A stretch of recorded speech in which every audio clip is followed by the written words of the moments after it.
ಜನಕ್ಕೆ ಒಂಚೂರು ಗಾಬರಿ ಆದರೆ ಸಾಕು. ಎಂಥ ಮಟ್ಟಕ್ಕೆ ಗಾಬರಿ ಬೀಳ್ತಾರೆ ಅಂದರೆ ಮನೆಯಲ್ಲಿ ಬೇಕಿದ್ರೆ ಬಾಂಬ್ ತೊಗೊಂಡೋಗಿ ಇಟ್ಕೊಳ್ತಾರೆ. ಅಂಥದ್ದೇ ಕೆಲಸವನ್ನು ಈಗ ಮಾಡ್ತಾ ಇದ್ದಾರೆ. ಅಕ್ಷರಶಃ ಇದೊಂದು ರೀತಿಯಾಗಿ ಬಾಂಬೆ.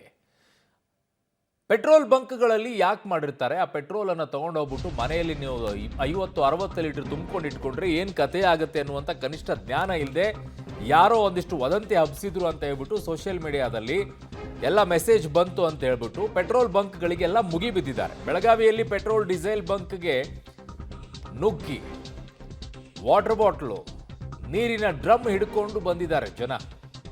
ತಲೆ ಬುಡ ಇಲ್ಲ. ಪೆಟ್ರೋಲ್ ತುಂಬಿಸ್ಕೊಳ್ಳೋಕೆ 20ರಿಂದ 10 ಲೀಟ್ರು 20 ಲೀಟರ್ ಕ್ಯಾನ್ ಅನ್ನು ತಗೊಂಡೋಗಿದ್ದಾರೆ ಜನ. ಕ್ಯೂನಲ್ಲಿ ನಿಂತು ಪೆಟ್ರೋಲ್ ಅನ್ನು ಹಾಕಿಸಿಕೊಳ್ತಾ ಇದ್ದಾರೆ.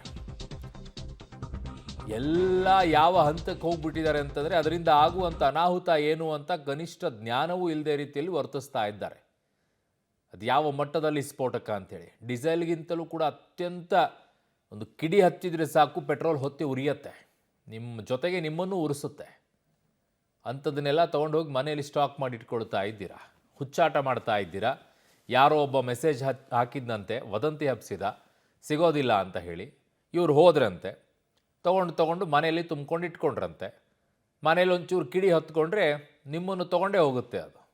ಬೆಳಗಾವಿ ಮಹಾನಗರದಲ್ಲಿ ಪೆಟ್ರೋಲ್ ಮತ್ತು ಡೀಸೆಲ್ ಹಾವಳಿ ಆಗಿರುವಂಥದ್ದು ಮತ್ತು ಕೊರತೆ ಆಗಿದೆ ಅಂತ ಹೇಳಿ ಸುದ್ದಿ ಆಗಿರೋದ್ರಿಂದ ಭಾಳಷ್ಟು ಜನ ಪ್ಯಾನಿಕ್ ಆಗಿದ್ದಾರೆ. ತಾವು ನೋಡ್ಬೋದೇನೋ ಬೆಳಗಾವಿಯ ಅಜಮ್ ನಗರದಲ್ಲಿ ಇರ್ತಕ್ಕಂಥ ಈ ಪೆಟ್ರೋಲ್ ಬಂಕ್ಗೆ ಬಹಳಷ್ಟು ಜನ ನುಗ್ತಾ ಇದ್ದಾರೆ. ಜೊತೆಗೆ ಏನಂತಂದರೆ ಎಲ್ಲರೂ ಕೂಡ ಏನು ಮಾಡಬೇಕು ಅಂತಂದರೆ ಟ್ಯಾಂಕನ್ನು ಫುಲ್ ಮಾಡ್ಕೋಬೇಕು ಅಂತೇಳಿ. ಯಾಕಂತಂದರೆ ಪೆಟ್ರೋಲ್ ಸಿಗ್ತಾಯಿಲ್ಲ, ಡೀಸೆಲ್ ಸಿಗ್ತಾಯಿಲ್ಲ, ಭಾಳಷ್ಟು ಕಡೆ ನೋ ಸ್ಟಾಕ್ ಅಂತ ಕೂಡ ಬೋರ್ಡನ್ನು ಹಾಕಿದ್ದಾರೆ. ಹೀಗಾಗಿ ಇದು ಬೆಳಗಾವಿಯ ಮಹಾನಗರದ ದಿನಕ್ಕೆ ಎಷ್ಟು ಪೆಟ್ರೋಲ್ ಸೇಲ್ ಆಗಬೇಕಾದ ಅದಕ್ಕೆ ಡಬಲ್ ಆಗ್ತಾ ಇದೆ ಅಂತ ಹೇಳಾಗ್ತದೆ. ಇದು ಬೆಳಗಾವಿ ಬಹುತೇಕ ಎಲ್ಲ ಪೆಟ್ರೋಲ್ ಬಂಕ್ಗಳಲ್ಲಿ ಕೂಡ ಈ ಥರ ಕ್ಯೂ ಇರುವಂಥದ್ದು. ಮತ್ತು ಭಾಳಷ್ಟು ಕಡೆ ಏನು ಪೆಟ್ರೋಲ್ ಹಾಕಕ್ಕೆ ಬಂದಂಥ ಗ್ರಾಹಕರು ಗಲಾಟೆಯನ್ನು ಕೂಡ ಮಾಡ್ಕೋತಾರೆ. ತಾವು ನೋಡ್ಬೋದು ಚಿತ್ರಗಳಲ್ಲಿ ಯಾವ ಥರ ಈ ಒಂದು ನಂಬರ್ಗಳನ್ನು ಹಾಕಿದ್ದಾರೆ ಅಂತ. ಆದರೆ ಇಲ್ಲಿ ಒಂದು ಗಾಡಿಗೆ 200 ರೂಪಾಯಿ ಅಂತ ಹೇಳಿ 2 ರೂಪಾಯಿಗಳು ಮಾತ್ರ ಕೊಡ್ತಾಯಿದ್ದಾರೆ ಅಂತ ಹೇಳಲಾಗ್ತದೆ. ಅದರ ಜೊತೆಗೆ ಬೆಳಗಾವಿ ಏನು ಮಹಾನಗರದಲ್ಲಿ ದಿನಕ್ಕೆ 46,000 ಲೀಟರ್ ಏನಂತಾರೆ ಪೆಟ್ರೋಲ್ ಹಾಗೂ 47,000 ಲೀಟರ್ ಡೀಸೆಲ್ ಸೇಲ್ ಆಗುತ್ತೆ.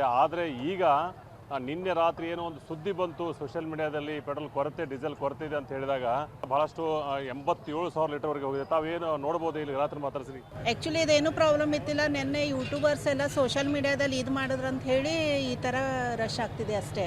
ನಾವು ರೆಗ್ಯುಲರ್ ಪೆಟ್ರೋಲ್ ತಗೋತೀವಿ. ಈಗ ಅವರು ಲಾಸ್ಟ್ ನೈಟ್ ಸೋಷಿಯಲ್ ಮೀಡಿಯಾದಲ್ಲಿ ಫುಲ್ ಇನ್ಸ್ಟಾಗ್ರಾಮಲ್ಲಿ ಅಲ್ಲಿ ಇಲ್ಲಿ ಪಬ್ಲಿಕ್ ಮಾಡಿಬಿಟ್ಟಿದ್ದಾರೆ ಪೆಟ್ರೋಲ್ ಇಲ್ಲ ಅಂತ. ಅದ್ರ ಸಲಾಗಿ ರಶ್ ಆಗಿದೆ ಅಷ್ಟೇ. ಇದು ಏನಂದರೆ ಗ್ರಾಹಕರು ಕೂಡ ಹೇಳಲಾಗ್ತಾ ಇದ್ದಾರೆ ಅಂದರೆ ಒಂದಿಷ್ಟು ಸೋಷಿಯಲ್ ಮೀಡಿಯಾಗಳು ಈ ಥರ ಮಾಡಿದ್ರು ಈ ಥರ ಗಲಾಟೆ ಅಂತ. ಮತ್ತು ಇದೇ ವಿಚಾರವಾಗಿ ಬೆಳಗಾವಿ ಜಿಲ್ಲಾಧಿಕಾರಿ ಕೂಡ ಮಾಹಿತಿಯನ್ನು ಕೊಟ್ಟಿದ್ದಾರೆ. ಯಾವುದು ಕೊರತೆ ಇನ್ನೂ 7 ದಿನಗಳ ಕಾಲ ಸಾಕಷ್ಟು ಏನು ಪೆಟ್ರೋಲ್ ಮತ್ತು ಡೀಸೆಲ್ ಇರುವುದು. ಮತ್ತು ಅದು 27ನೇ ತಾರೀಕಿಗೆ ಮತ್ತೊಂದಿಷ್ಟು ಆರ್ಡರ್ಗಳನ್ನು ಮಾಡ್ತವೆ. IOC ಇರ್ಬೋದು, BPC ಇರ್ಬೋದು, HPC ಎಲ್ಲವೂ ಕೂಡ ಸಭೆಯನ್ನು ಮಾಡಿದ್ವಿ ಅಂತೇಳಿ ಜಿಲ್ಲಾಧಿಕಾರಿ ತಿಳಿಸಿರುವಂಥದ್ದು. ಕ್ಯಾಮ್ರಾ ಪರ್ಸನ್ ಸುನಿಲ್ ಜೊತೆ ದಿಲೀಪ್ ಕುರಂದೋಡೆ, ಪಬ್ಲಿಕ್ TV, ಬೆಳಗಾವಿ.